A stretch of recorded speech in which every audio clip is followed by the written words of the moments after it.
নতুন যে রাজনৈতিক শক্তি বিকশিত হয়েছে তাদেরও জন্মলগ্ন থেকেই যেটা দেখা গেছে যে একই রোল মডেল তারা অনুসরণ করেছে, যেটা প্রতিষ্ঠিত রোল মডেল সেটাই দলবাজি, দখলবাজি, চাঁদাবাজি এই রোল মডেলের মধ্যে তারা নিজেদেরকে নিমজ্জিত করেছে এবং যেই সম্ভাবনা ছিল সেটার থেকে নিজেদেরকে অনেকটাই বঞ্চিত করে আত্মঘাতী পথে অগ্রসর হয়েছে।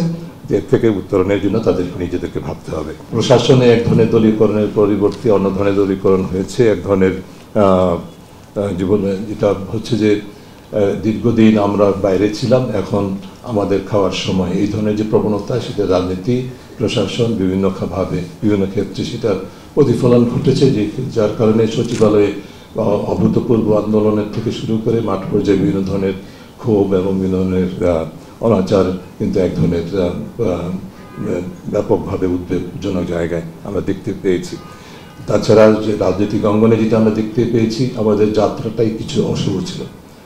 5 আগস্টের পরবর্তী যাত্রাটাই আমাদের অশুভ ছিল। যে সমস্ত রাজনৈতিক দলগুলো ট্রেডিশনাল বা কনভেনশনাল রাজনৈতিক দলগুলো ছিল দীর্ঘদিন বাংলাদেশে কর্মরত, তাদের শীর্ষ অবস্থানে, তার মধ্যে শীর্ষ অবস্থানে যারা ছিলেন তাদের একাংশের মধ্যে দলবাজি, দখলবাজি, চাঁদাবাজি থেকে শুরু করে গ্রেপ্তার বাণিজ্য, মামলা বাণিজ্য,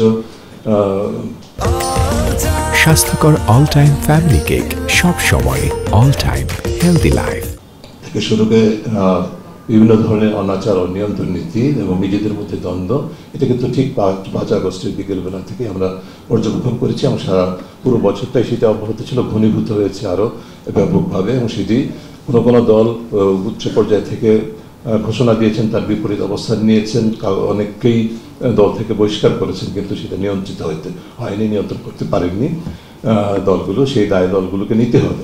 আমরা বিভিন্ন ক্ষেত্রে সংস্কারের কথা বলছি, কিন্তু যেই ক্ষেত্রে সংস্কারের কথাগুলো আমরা বলি না, বললে আপনারাও প্রচারও করেন না, তার মধ্যে অন্যতম হচ্ছে যে আমাদের রাজনৈতিক দলের সংস্কার। রাজনৈতিক দলের সংস্কার না হলে যে দল দেশে গণতন্ত্র আনবে, সেই দলের অভ্যন্তরে যদি রাজনৈতিক গণতান্ত্রিক সংস্কৃতি না থাকে, তাহলে তারা কীভাবে গণতন্ত্র দেশে প্রতিষ্ঠা করবে, সেই বিষয়গুলো আমাদের আরও বেশি আলোচনা হওয়া দরকার।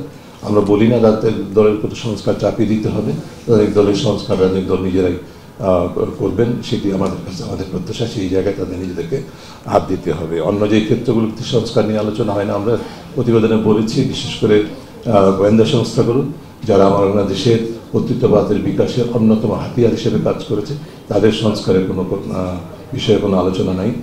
র্যাব বাতিল করার, নিষিদ্ধ করার যে প্রস্তাব জাতীয় আন্তর্জাতিকভাবে জাতিসংঘের প্রতিবেদন সহ যে উত্থাপিত হয়েছে, প্রস্তাবনা এসছে বা সুপারিশ, সেটি সম্পর্কে কোনো সরকারের কোনো সুস্পষ্ট অবস্থান নেই, বরং পরোক্ষভাবে সেটার বিপরীত অবস্থান আমরা দেখতে পাচ্ছি। এবং একইভাবে গোয়েন্দা সংস্থাগুলো সংস্কারের কোনো লক্ষণ নেই। যে চর্চা প্রতিষ্ঠিত হয়েছে সেটার পরিবর্তন করতে হলে এই প্রতিষ্ঠানগুলোকে আমাদের সংস্কারের বিকল্প নেই বলে আমরা মনে করি।